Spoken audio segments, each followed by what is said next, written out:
Made on Zencastr. Because Zencastr makes every stage of the podcast production and distribution processes so easy. Hello, and welcome to Fit for My Age, the health and well-being podcast from Abeceda. I am Michael Millward, the Managing Director of Abeceda. Today I am learning about skincare from Chris Gibson, who is a licensed esthetician and skincare formulator with over 37 years experience and the founder of Clear Revolution Skincare. Chris started his skincare career because he had a personal battle against severe cystic acne. After years of trying conventional treatments without success and enduring bouts of depression and anxiety, Chris turned to a more natural, integrative approach to skincare and diet. This brought lasting results and ultimately led to his best-selling book, Acne Free in 3 Days, which has sold over 1 million copies and changed lives around the world. Chris is based in Florida, a sunshine state. I've been to Florida and I would go again. When I do, I will make my travel arrangements with the Ultimate Travel Club, because with the Ultimate Travel Club, I get to travel at trade prices on flights, hotels, trains, holidays, and so many more travel-related purchases. You'll find a link with a built-in membership discount in the description so that you can also travel at trade prices. Now that I have paid some bills, it is time to make an episode of Fit for My Age that will be well worth listening to, liking, downloading, and subscribing to, and also one that will be well worth telling your friends, family, and work colleagues about. Very importantly, on Fit for My Age, we don't tell you what to think, but we do hope to make you think. Hello, Chris. Hey, how are you? I am extremely well, thank you very much, and I hope that you can say the same. I can, yes. Pleased to hear it. Could we start, please, by you expanding a little bit on that skincare journey that you've been on, and tell us a little bit about when your interest became a passion and then your career? As you mentioned, I had acne as a young age. It was something that a lot of folks in my family had, and so the focus was to keep me from getting acne scars. So off to the dermatologist we went. This started when I was about 11 years old. We tried to jump on it really soon, but we managed to typical approaches, antibiotics every morning, which were not fun, drying skincare lotions, benzoyl peroxide. A lot of that has not changed, by the way. This is in the late 70s, early 80s. I kept dealing with it, and I wanted to be on television as a weather guy, broadcaster, and they kept telling me, you got to clear your skin up, people will notice that. And it was very frustrating. So I spent the money to go to yet one more dermatologist. I was 23 years old and went in the office and had the same conversation I'd had a million times and was given a prescription for the same stuff I'd been using for a million years. I paid the bill, tossed that in the trash, and decided there had to be something else that would work. It sounds like the treatment that you were being prescribed was more about dealing with the symptoms rather than the cause. Yeah, and the antibiotics the idea was that it would lower the amount of bacteria on your skin, and they did help to some degree, but I still was dealing with it, and that had hung on forever that I would outgrow it, because that's the other thing they tell you. Yes. And I did not. I did not outgrow it. I talked to a friend who was into herbs and stuff, and I went to this is before we had all the things we have now, like the vitamin shop. Yeah. So all of the herbal and supplement stuff was usually in an occult store that did new age stuff as well. Very snake oil. We say that it's snake oil type of things, but what we call conventional medicine now is like 100, 150 years old, and yet these traditional remedies go back thousands of years. Yeah, I had to go. This place is in a dilapidated shopping center at the very end, and went in there and talked to the lady who ran it, and she suggested I take Tahibo, which is a tea. It's from a bark. It's an Incan, South American tree bark. So I took that, and she said it's going to make it worse, and then it will start to get better. So I took it, and it made it worse. It did start to get better, but more importantly, what happened was a light bulb went off. I'm like, wait a minute. If I'm eating something and it's making it worse, maybe I'm eating something that's making it happen. Yes. Started doing a little bit more digging. I came across a book by Edgar Casey about apple fasting for people to detox. That's the first time I'd heard of any of this stuff. So I went on this fast, and guess what? The acne went away. 3 days later, not a bump, not a red mark, not a spot, no inflammation, nothing left over. Like those lesions would take forever to heal. And I went, now I'm afraid to eat anything. I figured out that when I ate things that were full of refined sugar, I had the issue come back. Right. Never came back as bad. So I learned that, I could actually see inflammation start in my skin. So I cut sugar out of my diet, refined sugar even today I have a very low, what we consider a low to no sugar, refined sugar diet. Doesn't mean I don't have a cookie or a piece of cake somewhere along the way, but that's not a daily thing. Yeah. If I bust it during the holidays, if I start eating a lot of chocolate that's sweet, not like dark chocolate, but if I just get into the really processed candies and stuff, I will get a bump or two on my face. Mm-hmm. They'll come back. So right there, I was fascinated that worked. I was fascinated that food could play that big role. And of course, now, we know about this. We know that sugar causes eczema flare-ups. It does the same for psoriasis. Too much sugar, glycation is what we call that, of sugar molecules in your bloodstream will set that stuff off. Everybody has acne bacteria on their skin. It's the bacteria that helps break down the oil we produce. If it weren't there, we would be oil slicks. Yes. So this bacteria lives on our skin. It digests that oil and keeps things in balance. But unfortunately, for some people, and because I had been on antibiotics so long, I had an internal yeast infection in my digestive system.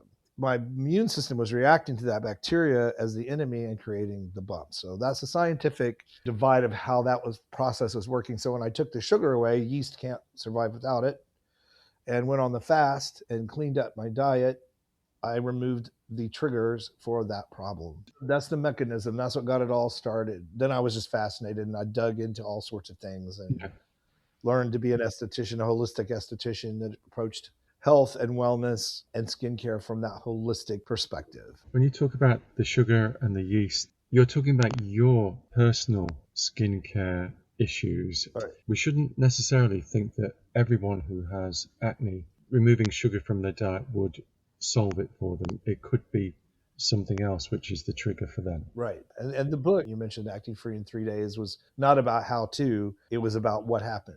Yeah. Well, after the book came out, there were people that found that nitrates in processed meats like sausages and pepperoni were a trigger. Altered dairy, especially for women, can be a trigger, especially for adult onset acne. If you've not had acne your whole life and suddenly you're having it, your hormones are adjusting to your age and your oil levels are changing and your body's reacting to that. Again, that bacteria is the key because that's what your immune system is seeing as an infection. The trigger can come from different things. One person I worked with, we figured out was allergic to the chemicals in the dry cleaning fluid he was having his suits cleaned in. Ah.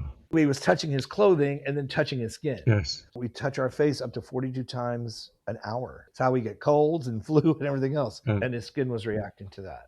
The lesson is that if you're not getting anywhere with the medications, you have to go deeper. Yes. Unless you just want to put up with it. I didn't want to put up with it. I literally felt at war with myself over it. Like my body was betraying me.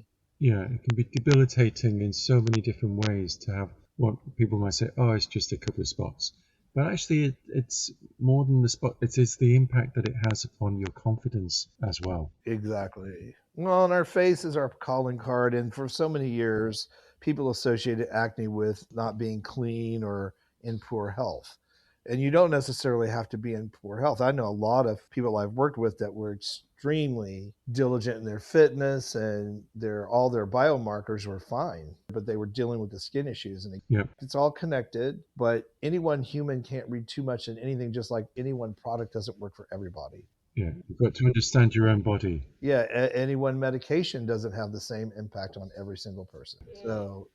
So that's all very true. Yeah. It reminded me about a TV program that I saw, which was made by the journalist Clive James, who's no longer with us, unfortunately. But he was talking about growing up in Australia and being skinny and spotty, and then one summer he was allowed to spend the summer basically at the beach. The sunshine cleared up his acne for him. Oh, yeah. Sunshine and salt air. Yes. People don't realize salt is a natural antibiotic, antimicrobial. That's why you could salt meat and it doesn't go bad. Being near the sea with that salt air and salt water and sunshine, absolutely, a lot of people do get a lot of relief and a lot of issues. Yes, but there's a balance. We need to be in the sunshine. It's the great source of vitamin D, but it's actually can be quite damaging to our skin as well. And it's like, what would be the early stage signs that you're getting too much of the sunshine? Well, sunburn is going to be the number one. Some people could be in the sun for 20 minutes and they're fine. Another person could be in the sun for 20 minutes and they're a lobster the next day. They're red. Yes. You really have to judge what your body is, what your ethnicity, your ancestry is going to play a big role in how much sun you can handle for how long. Like if you're Mediterranean or let's say South African, or you were raised several generations like my family in the South, Mississippi and Texas, over the years the body adapts and evolves as you have children, just like we have children being born now. I was one of those that have no wisdom teeth. The body is very adaptable, but you don't want excessive sunburns or excessive tanning over excessive time periods of years because that damage accumulates. Right. So a person that has a small amount of DNA damage from sun exposure is naturally going to look better than someone who has been baking for years and years and years. I mean, we see that here in Florida with the beaches all the time. You can see people who have been living there their whole lives. Their skin is, they don't get skin cancer, oddly enough. They don't wear it, but their skin is adapted, but it also doesn't look what we would consider to be very healthy. It's, very leathery, very dry. So again, your body's going to adapt to your environment over time. What we know scientifically is you need about 15 minutes a day minimum of sunshine on your skin to produce the amount of vitamin D that you need. When you say on your skin, does that mean you need to be outside? At the moment, we're talking in January. Yeah, outside if you can. I don't think sun lamps are great. They don't produce a lot of vitamin D and they can damage your skin. But what we tell folks now is if you live where you can't do that, then you want to make sure you're supplementing your vitamin D through your diet. Right. And supplementation. So vitamin D3 is the vitamin D we're talking about because there's a few variations of vitamin D. The vitamin D3 is the one that protects against cancer, helps to manage the calcium levels in your body, get the calcium into your bones and places in your collagen production rather than in your arteries and calcification on the brain as we get older. And the medical community at large has begun recommending those supplements to people, especially the ladies who go through menopause and lose so much of that bone mass in that process. So vitamin D3 and K2, very helpful. But for general health, a little bit of sunshine, early morning, late afternoon, not 2:00 in the afternoon in Florida. Yes. It really is such an individualized thing. The lesson is to take note of what you need and what affects you yourself personally, and then work with that and work with the science that gives you guideposts, guidance that says you need some sun every day. If you're in a situation where you're not, you need to have your vitamin D levels checked. Those tests are not very expensive anymore because it's such a big thing that for a change, the scientific community and the medical community have met in agreement that the benefits of making sure your vitamin D levels are managed properly or just Yes. outweigh any risk of 15 minutes of sunshine. Yeah. We've got to understand our own bodies, Right. not compare ourselves to other people. Exactly. And say, this is how they do it, so we should do it the same way. It's like, yeah, learn from the lessons that other people have learned. Yeah, let the science guide you and then test it for yourself. Before the sort of the problems really occur, are there any minor symptoms that we can spot on our faces of any sort of wider health conditions? Because I understand that the condition of your skin is an indicator of, or can be an indicator of other health conditions. Yeah, sudden rashes that you're not used to having, itchiness, redness, the sudden showing up of like eczema or a psoriasis issue, Hmm. is always good to go and get checked out and make sure you don't have anything else going on. The liver, kidneys, pancreas, and your digestive system as a whole can usually show up on the skin quite quickly. If you think about people who get liver diseases, their skin often changes color. Yes. Anytime you see something odd that's not normal, that's not a very temporary thing, you should investigate. Just the same thing with any mole or spot on your skin that looks weird, Hmm. that wasn't there before, and I'm not talking about sunspots from aging from that type of sun damage. I'm talking about like something that's blistery or peely or red or inflamed or seems to be growing. Get them checked. Those things need to be checked. Do the medical profession take these things seriously? If you've got like this little blemish, do they? It's the feedback you've got from clients that they take it seriously. If you go in and you say, I've never had this problem before, yes. Right. Or I have this weird spot that's not going away.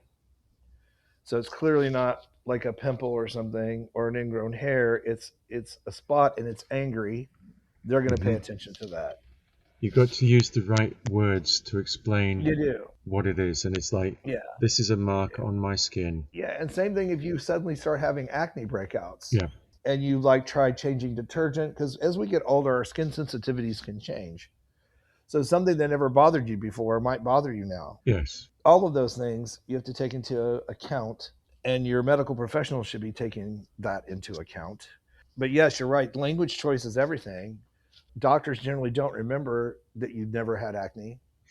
I mean, they don't remember every face. Hmm. Most people probably have this experience if you're anywhere near the age I am now, that you go to see someone and it's not until they open your chart that they even remember anything. Yes, they're seeing so many people every day. Yeah, they have to look at notes. So you have to be willing to speak up. And if you're not comfortable, take an advocate with you. Yes. Take a friend or a relative, because we all get white coat syndrome. Like sometimes you go in and you're like, I don't even remember why I'm here. Or you forget to ask stuff. If you take someone who you've spoken to about this stuff, since they're not the one being examined, Yeah. they're not going to get white coat syndrome and forget their entire list of questions. Yes. It's always useful to have a piece of paper and a pencil. And as you are noticing the symptoms, write them down Yeah, that's the other thing. at any time. And Exactly. then you've got some of the, what you might call evidence to actually explain why it is that you are concerned about something. I learned this lesson with my mom when she was getting older. She had these issues and she would come back. I'm like, well, what did they do about that? Well, he didn't do anything about that. So after about the third or fourth time, I said, why don't I go with you? Yes. And of course, I'm like going, I could see where this was happening and I would interject. Yes. May I interject became, I'm sure, that medical professional's most hated phrase. Well, I think they probably quite welcomed it, really, Yeah, no, yeah, because then they're starting to get to the real cause of the issues. it did. I'm like, Mom, remember you did this, or you remember this happened? Oh, yeah, that did happen. And like, see, why don't I remember to say that? Because you're the one being examined. It's like being on anything that puts you on the spot. Your mind's going to go blank. Yes. It's just the way it works. Yeah. And of course, you're nervous as well about what the doctor might say because of the information that you have given them. Of course. So there's all sorts of various different things. If you are concerned about anything, I suppose, you can take somebody along with you, take the information about why it is you are concerned, and make sure that you can tick everything off that you need to talk about. Yeah, because then you're going to have less anxiety, which could be cyclical and making you unwell. Yes. Constant anxiety is not going to be helpful at all. Yeah, because we're talking about physical health and the impact that can have on your skin. But I suppose as well that if you have stress, depression, anxiety, any of those mental health conditions, those could also potentially have a negative impact on your skin as well. Yeah, I mean, ask anybody who's dealt with acne. They have a wedding to go to, a picture to be made, suddenly they have a breakout. So your skin can be clear. You've got to do something which creates the stress, and then the stress creates the thing that you want. Stress raises cortisol and insulin resistance, which causes more glycation, which causes more issues in the skin, sensitivity, which makes the immune system react. It's all like a chain reaction. And boom, suddenly you've got a breakout. Now you're nervous about the breakout.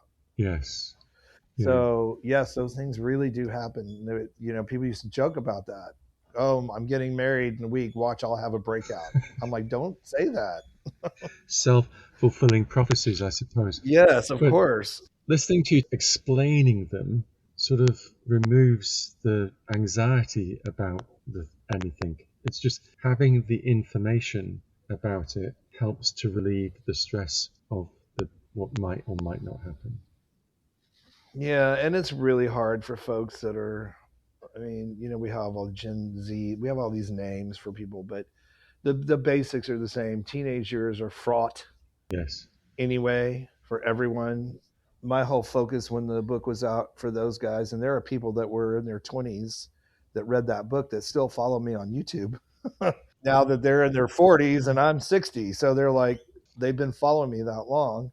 And they're just like, I look back on how I felt about myself over that. I can't believe it was like that. And I'm like, it's like that for everybody. Yeah, but that is what you have done. Yeah, you feel like you're competing with everybody to look good, to be popular, to be smart.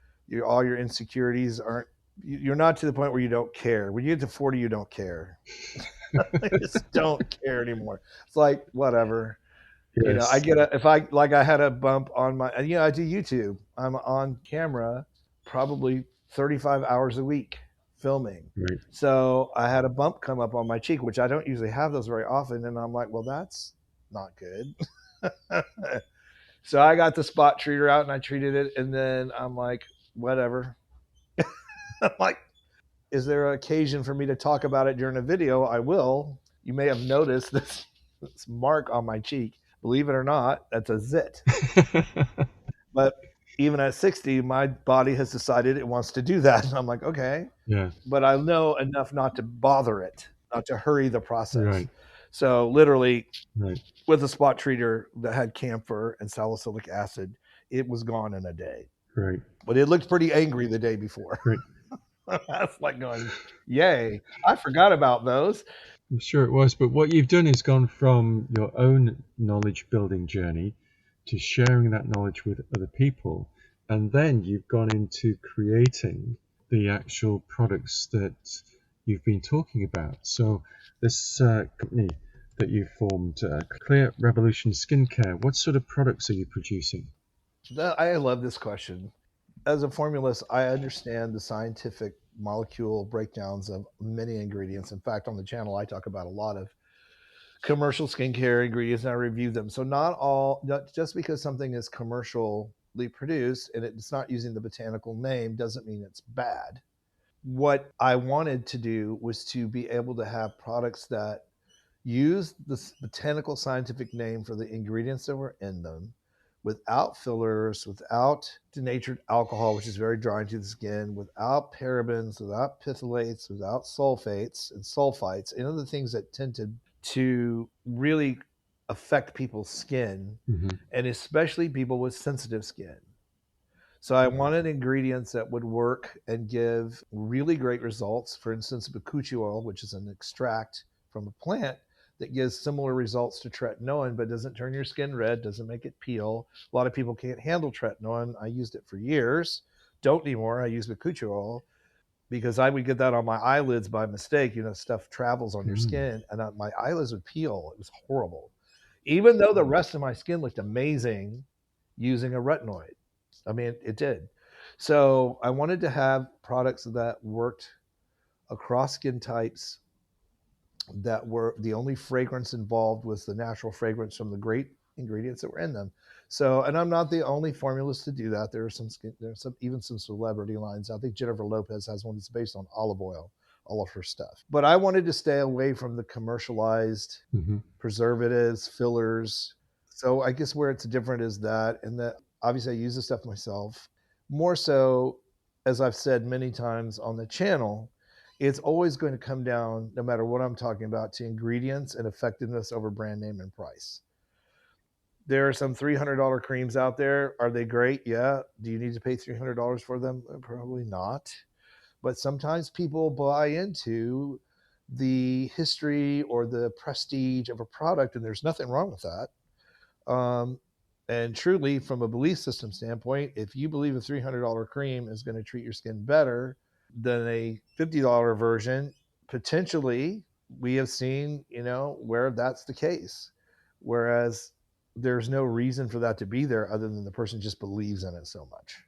There's a very complicated relationship with skin and products, and it's overwhelming. There's so many products. I cannot live long enough to review all of them. Yeah. Even if I make it to 100, no way. There's just, and every day more is coming out. I wanted to really focus on ingredients. It's an option. I don't push that line on the channel. I talk about it every once in a while. If we bring something new out that I really like, I talk about it. Even my own formulations fall under the same guidelines of review as anything else I review. Mm-hmm. Labs hear from me. If we're going to change a formula or we find something better, then we'll do that, which is a really nice luxury to have, and to make it affordable. That was the other thing, because so much of this stuff is so overpriced. Mm-hmm. Yes, there's a good markup in the beauty industry. I call it eye roll overpriced. Done that in some of my videos. Yeah, this is a great product, but when it comes to price, they know. If they see the eye roll, they're like, uh-oh. Yeah. Your range is available on your website. Is it stocked in anywhere, or is it direct to consumer by your website? Yes, only on the website.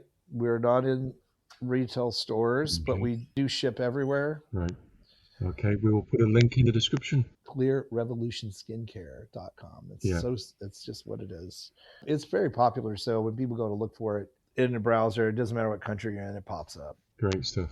Just because of the YouTube channel. Yeah. So because it's something I'm dealing with. So great. Thank you very much, Chris. It's been very interesting. I really have enjoyed it, and I've learned a lot. Thank you. Well, thank you for having me here. It's been great. I am Michael Millward, Managing Director of Abacida, and in this episode of Fit for My Age, I have been having a conversation with Chris Gibson, who is a licensed esthetician and skincare formulator with over 37 years experience and the founder of Clear Revolution Skincare. You can find out more information about both of us by using the links in the description. At Fit for My Age, our aim is proactive, positive aging. Knowing the risks early is an important part of maintaining good health, and that is why we recommend the health assessments available from York Test, especially the annual health test. Performed annually by an experienced phlebotomist who will complete a full blood draw at your home or workplace, the annual health test provides an assessment of 39 different health markers. After hospital standard tests are carried out in a UKAS accredited and CQC compliant laboratory, you'll be able to access your easy to understand results and guidance to help you make effective lifestyle changes anytime via your secure personal wellness hub account. As you would expect, there is a link and a discount code in the description. I am sure that you will have enjoyed listening to this episode of Fit for My Age as much as Chris and I have enjoyed making it. Please give it a like and download it so that you can listen anytime, anywhere. To make sure you don't miss out on future episodes, please subscribe. You'll also probably want to share the link with your friends, family and work colleagues. Remember, the aim of all the podcasts produced by Abacida is not to tell you what to think, but we do hope to have made you think. Until the next episode of Fit for My Age, thank you for listening and goodbye.